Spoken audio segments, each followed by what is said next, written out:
Hi, my name is Femi. I'm from Dunamis Property Solutions, and I've just gotten my first rent-to-rent deal.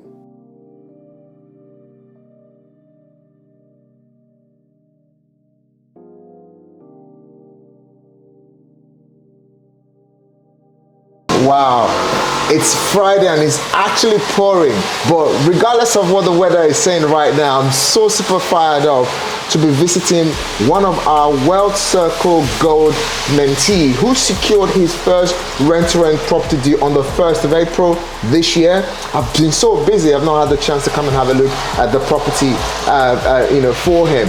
And this property is already tenanted. It's a property that's got 7 bedrooms. So come in, let me show you guys around. It's got all the fire alarm system, fire panel alarm system. It's got the smoke ventilation system. It's got your call points, and it's got the emergency lighting system, and also the fire sensor above. One of the rooms is currently empty out of the 7. So this is exactly how the quality of this room looks like. As you can see here, it's got the self closer on the door. It's got the intromission strip. It's got the self closer, and it's so beautifully furnished, and it's got an ensuite as well. So I can't wait to sit down in a few minutes to Femi. Let me really get to understand what he's absolutely done in getting this property on a very high quality finish and generating cash flow. So remember guys, Femi doesn't own this property. This is a rent-to-rent property that he's taking on with a landlord for the next 5 years, a 5-year deal with an 18-month break clause. So if you want to secure a property like this where you can generate an income where you don't own it, definitely stay tuned to the end of this video so you can share, so you can learn and hear exactly how Femi secured this deal, so you too can go and do the same for yourself. So this is the room. So this is Femi. I'm currently in your first rent-to-rent property deal, and you just secured in April. Congratulations, how are you feeling? You must be buzzing, right? Thank you. Yes, I am. I'll say I've been very happy since I got it because it took me a while. I'll say it took me a while to get one rent-to-rent, but as I say, it's a learning process for me. It's a new kind of refurbished property, and I'm just basically learning all the rudiments, what I need to do at one point or the other. So it's been great having this property experience through PWE. Fantastic.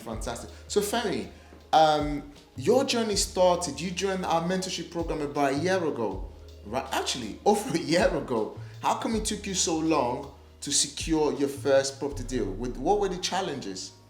As you always say, that life always comes in the way.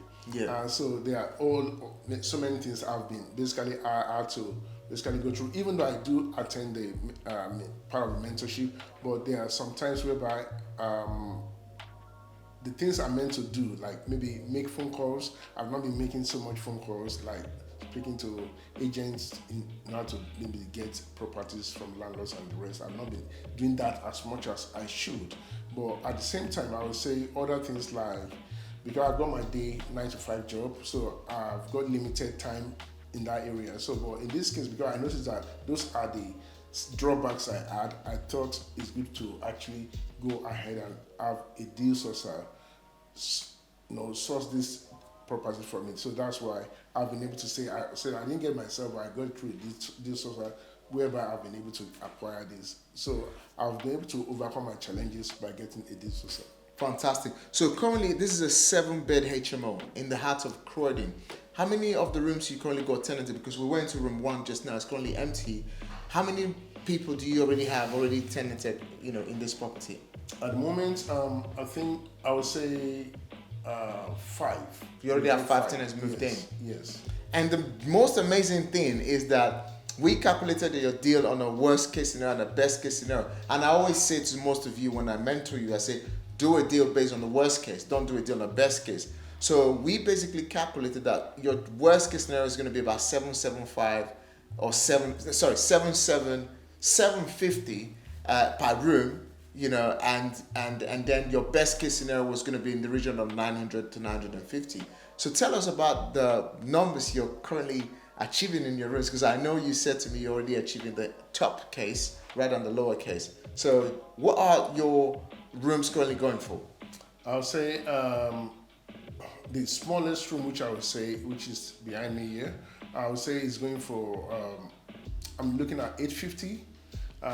Although people are asking for lower, but for now I'm looking at 850, which are not rented. What about the ones you already rented? The one I'm renting at the loft, one in the loft is going for 950. That's gone for 950. The other rooms, the one 900, the other one 890. Yeah, so that's how. So the ones that are already gone, 850, 890, 900, 950. Yes. So you're actually going over your best case scenario, because your best case scenario by the region of £900 and is already fully tenanted. So how many rooms have you got left now? How many rooms empty? I've got 2 left. Out of 7? Yes, out of 7. Wow. So that means you are able to pay your rent and still pay the bills and make some profit. So what is the current profit you're looking to make in this particular property at the minute? Based on your numbers. On these numbers now, I think I should be making just over 1,000. £1,000 profit. Yes. And you don't own this property. Yes, I don't own it. Oh my! I always say. You can see the smile on your face when I said on the property that you don't know you're making £1,000. Great. So Femi, it's been quite a journey for you. What has been the most challenging part in this journey from the very moment you came to the webinar, to the boot camp, and to joining the mentorship? What was the most challenging time for you? I would say the most challenging would be when I've not secured one. I would say because you need to have one to actually know that you can have one and manage it. So since I've gotten this one now, I can see it that, okay, yeah, I've been able to manage it.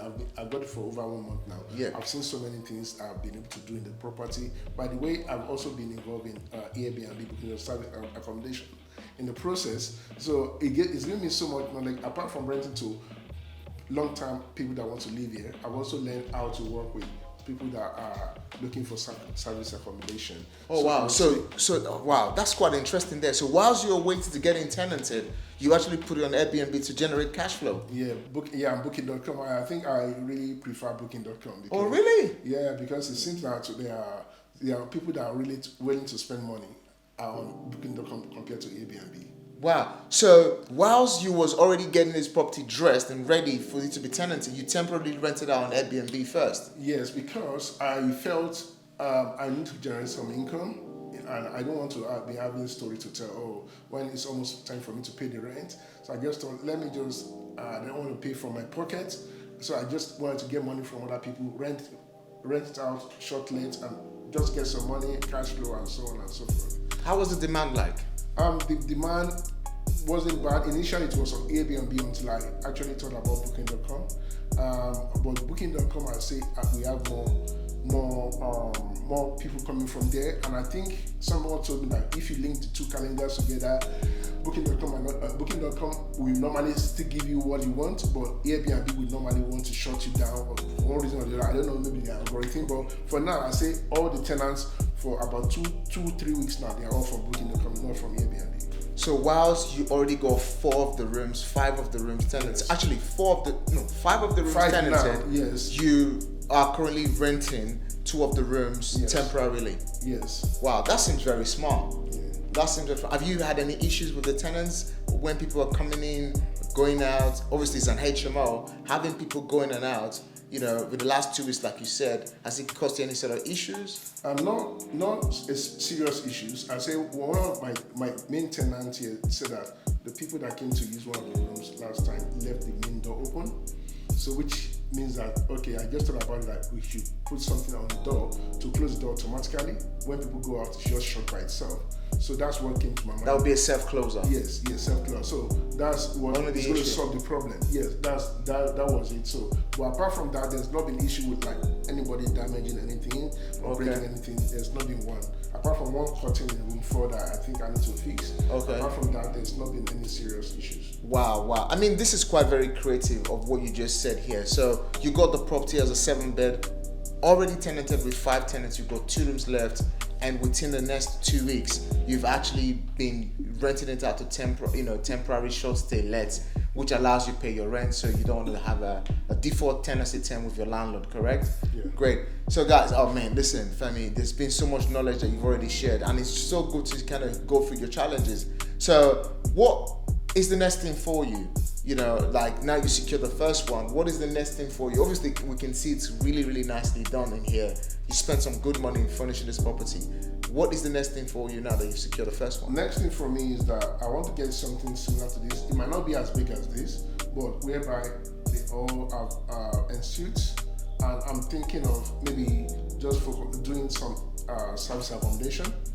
Because I think so you're doing from rent to rent HMOs, you're going to take on the next property for rent to rent service accommodation. Yes, I'm thinking that way because I know it will take my time to always make sure that place is clean and everything. I will always get a cleaner to manage it for me.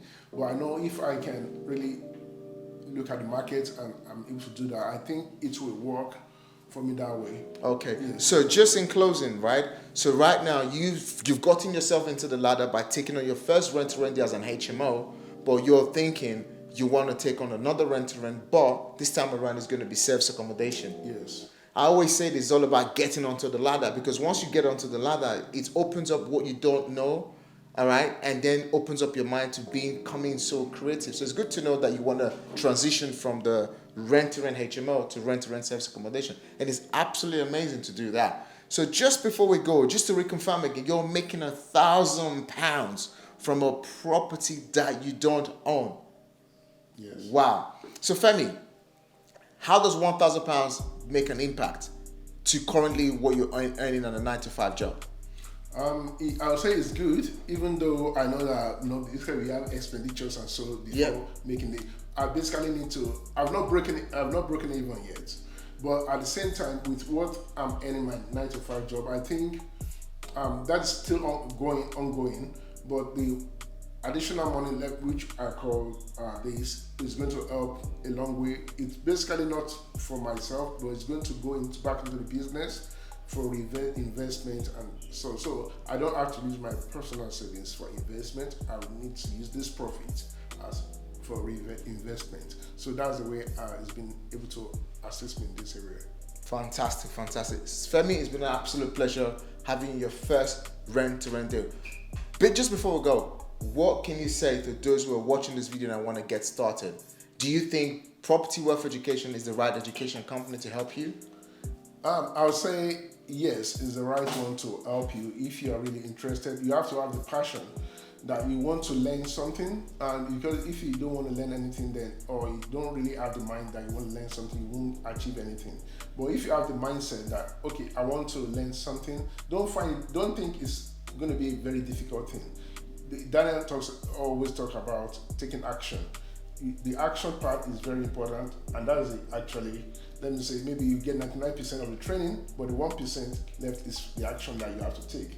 So I would say get in touch with Property Wealth Estate, our corporation, and however you can get in touch with them, we can get in touch with them online. We find their information and just register. They have boot camps, and I don't know, maybe Daniel will be willing to talk about the boot camps and the rest, but this is the right place for you to be. Fantastic. Thank you so much, my man. Good to have you here, man. Yeah, see you soon.